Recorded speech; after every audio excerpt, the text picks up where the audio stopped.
Vous connaissez sans doute cette dernière phrase de Cyrano de Bergerac. Mourant face à Roxane, vous m'arrachez tout, le laurier et la rose. Arrachez, il y a malgré vous quelque chose que j'emporte dès ce soir quand j'entrerai chez Dieu. Mon salut éblouira largement le seuil bleu. S'effondre quelque chose qui, sans un pli, sans une tache, que j'emporte malgré vous, et c'est mon panache. Eh bien, cette phrase, prononcée par Cyrano de Bergerac, illustre très bien le personnage que je vais vous raconter aujourd'hui. Le 29 mars 1796, était tué à Nantes, place des agriculteurs, Charette, François Athanase de la Contrie. C'est un des personnages les plus marquants pour l'histoire de la Vendée et un personnage que l'histoire de France tend à ignorer et qui pourtant est connu dans d'autres parties du monde, je pense notamment en Amérique. Alors qui est-il ? François Athanase, Charette de la Contrie, il est né en 1763 à Couffé, à côté d'Ancenis, on est autour du nord-est de Nantes. Il a une enfance plutôt heureuse, issue d'une petite noblesse qui va complètement se retrouver fauché. Et son père, avant de mourir, veut que ses fils aient une éducation. Et Charette, François Athanase, va être confié aux oratoriens à Angers, où il va faire ses études, puis il va être envoyé à Brest, où il va travailler pour la marine. À Brest, il est au contact du foisonnement de cette époque. Brest, à l'époque, c'est une des villes les plus importantes de France, si ce n'est d'Europe. Une ville magnifique, rien à voir avec aujourd'hui. Une ville qui transpire la marine, où la France, notamment sous les ministres Choiseul, tente de redevenir une puissance maritime. Et à Brest, il est en contact de tout ce petit monde-là pour devenir un officier de marine. Et Brest, dit-on, ville construite par Vauban, ville gardée, ville attaquée par Vauban, ville perdue.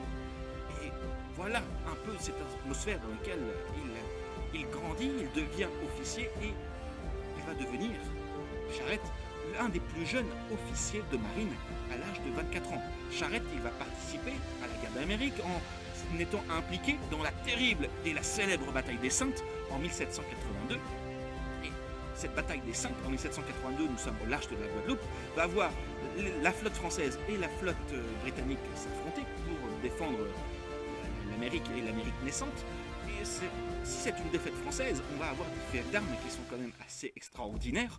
On va avoir un général, un officier de marine qui, manquant de poudre à canon, manquant de boulets, va décider de faire fondre son argenterie afin de l'envoyer aux Anglais par canon. On a un autre général, un officier de marine qui va faire descendre tous ses compagnons de vaisseau et il va se faire exploser avec son navire afin de permettre aux navires français de rappliquer et de se protéger. Voilà pour ces faits d'armes de cette bataille des Saintes, mais il ne va pas faire que ça. Il va permettre à la baie d'Hudson et à la ville de Boston également d'être libérés des Anglais. Il va également participer, en plus de l'Amérique, à des missions au nord de l'Europe. Il va tout ce qui est mer Baltique. Il va également mouiller en Méditerranée, où il va être témoin de la révolte des kleptes, qui sont des chrétiens, des brigands grecs contre l'envahisseur turc ottoman. Et de retour sur terre à Brest, il va être témoin de la Révolution. Entre-temps, il va se marier, il va fréquenter, Charette, les milieux mondains, il va fréquenter les bals populaires, les bals bourgeois de Nantes, et c'est là qu'il va rencontrer son épouse, une certaine Marie-Angélique, qui va lui permettre de mener une vie tout aussi volage que mondaine. Et puis, la Révolution éclate. Il décide de se replier sur le logis de la Fonte-Close, à la Garnache, à côté de Challans, qui est un logis qu'il reçoit de la part de son épouse. Et là, il va mener une vie de petit paysan, de petit noble. Il participe notamment aux chasses et aux pêches de grands lieux, dans les tourbières de cette zone assez marécageuse. Puis la Révolution française éclate. Et là, il ne comprend pas. Il ne comprend pas parce que du jour au lendemain, lui qui porte fièrement la cocarde noire des officiers de marine, on va lui demander de porter la cocarde tricolore. Dit-on au nom de la liberté. Sauf que pour lui, la liberté, il l'a toujours défendue. Il a défendu au nom de la monarchie française la liberté aux États-Unis. Il a défendu au nom de la monarchie française la liberté des kleptes, etc., etc. Il va se retrouver de plus en plus en décalage, au point qu'il va même penser, Charette, à émigrer à Coblence, en Allemagne, mais à Coblence, il ne va pas se sentir à sa place. Il revient donc à la Garnache, à la Fonte-Close, et entre-temps, on le retrouve le 10 août 1792 à défendre le palais des Tuileries contre ces sans-culottes assez enragés et féroces qui ne veulent qu'une chose, c'est de capturer le roi. Le palais des Tuileries va être complètement pris, tous les gardes suisses, tous les gardes défendant le palais des Tuileries vont être tous taillés en pièces, mais Charette, dit-on, parvient à s'en sortir en se déguisant et il prend la poudre d'escampette, direction la Font-Close, la campagne, où il espère être tranquille.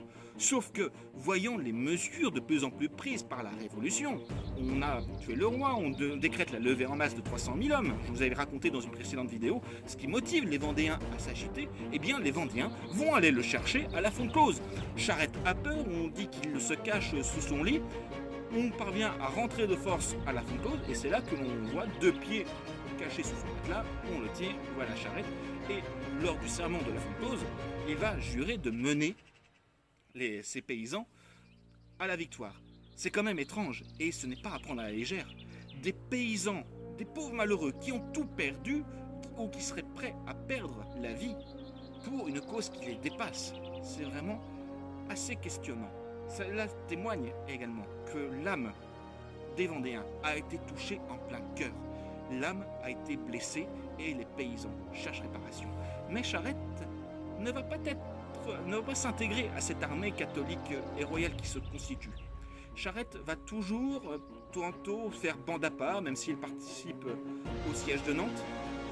Charette va toujours refuser de participer à la virée de Galerne et il va même le reprocher aux généraux qui l'ont proposé. La virée de Galerne, qui est ce départ des Vendéens au nord de la Loire pour essayer de rejoindre Granville en Normandie, ça va être un échec total. Les troupes républicaines vont pourchasser et l'armée catholique et royale vendéenne va être complètement taillée en pièces par Westermann à côté de Nantes à Savenay. Mais l'action de Charette continue, on le voit surtout agir du côté de Chaland, du côté de Noirmoutier. Mais en plus de cela, en plus de cette défaite militaire des armées catholiques et royales vendéennes, la Révolution va lancer une répression à l'égard des populations civiles qui ont pu soutenir les Vendéens. Et Charette, il va être témoin notamment des terribles massacres, pour ne pas dire l'extermination de la population des Lucs sur Boulogne. Charette, fort de ses victoires, de son prestige, inquiète au plus haut point, si bien qu'en 1795, bien longtemps après l'extermination des Vendéens, il va parvenir à négocier une paix avec la Vendée. C'est ce qu'on appelle le traité de la Jaunais, pas loin de Nantes, près du château de la Jaunais, et en échange d'une reconnaissance plus ou moins de la République, Charette se verrait livrer le dauphin. Louis XVII, ce fils de Louis XVI, qui croupit encore dans la prison du Temple. Il lui fait même aménager un petit palais royal à Belleville. Sauf que, malgré cette supposée victoire, ou en tout cas ce triomphe qu'on lui dessert à Nantes, Charette va voir ses promesses, ou les promesses qu'on lui a faites, déçues, et il va reprendre les armes. Il va reprendre les armes, et là, ça va être une succession de catastrophes. La population vendéenne ne va plus adhérer à cette rébellion qu'il tente de remonter. Isolé, il va être arrêté dans la forêt du logis de la Chaboterie. Et ce 29 mars 1796, il est emmené à Nantes, terriblement blessé, et on va l'emmener place des agriculteurs, où on a près de 5000 hommes de troupes qui l'attendent pour le fusiller. Tant d'autres généraux vendéens ont trouvé la mort. Jacquelin, Cathelino, on pense à Bonchamp qui a donné son pardon en faisant grâce aux prisonniers républicains qu'il avait. On pense également à Delbé qui est mort fusillé à Noirmoutier sur son fauteuil. Charette va connaître le même sort sans procès. On en convient. Et d'ailleurs, quand on a arrêté Charette, on l'a arrêté, il avait encore son panache, sa grande plume. Travaux lui a répondu, mais tant d'héroïsme perdu, et Charette lui aurait répondu, rien ne se perd jamais, et un officier ne doit jamais abdiquer l'honneur d'être cible. Ce 29 mars 1796, il y a du monde plein attaqué à Nantes, surtout 5000 hommes de troupes, et Charette, blessé, va être exécuté. Charette parvient, dans un élan de courage, à demander à ce qu'il dirige le feu lui-même. Accepté. On lui présente une pierre, il refuse de s'agenouiller. On lui propose de lui bander les yeux. Il refuse, il veut voir la mort en face. Et, de faisant ses liens, il va désigner de sa main son cœur. Et là, maintenant, salve de tir. Charette s'effondre. Il a 33 ans, l'âge du Christ. Alors, de Charette, on a conservé quelques citations. Sont-elles toutes vraies? On n'en sait pas trop. Rien ne se perd jamais. Quand il a été nommé un des plus jeunes lieutenants et officiers de marine, il aurait dit « Mon âme est à Dieu, ma vie est au roi, mon cœur est aux dames, et seul mon honneur est à moi. » On lui doit également cette devise « Combattu souvent, battu parfois, abattu jamais. » Mais Charette, par sa mort, témoigne du courage, de la résistance des Vendéens. Et ce n'est pas pour rien que Napoléon parlera de lui dans son mémorial de Sainte-Hélène, quand il le dicte à Lascaz. Charette est le héros des Vendéens pour les guerres de Vendée, l'Espercé de son génie. Il est un homme d'une énergie et d'une audace peu commune. J'aurais aimé l'avoir écouté. Voilà. Et Charette, encore aujourd'hui, est commémoré aux États-Unis comme héros de la guerre d'indépendance de l'Amérique. Voilà pour ce personnage assez important pour les Vendéens, François Athanase de la Contrie. Il y a de nombreux ouvrages. Le dernier que je vous conseille de lire, là, c'est en dépit de son auteur que l'on peut critiquer sur bien des choses, cet ouvrage, Charette, le roman de Charette, c'est grandiose et je vous encourage vraiment aussi à aller voir le spectacle du Puy du Fou, Le Dernier Panache, qui retrace, bien sûr, de façon un peu romancée, assez raccourcie, l'histoire de ce personnage Charette, mais un grand personnage des guerres de Vendée. François Athanase Charette.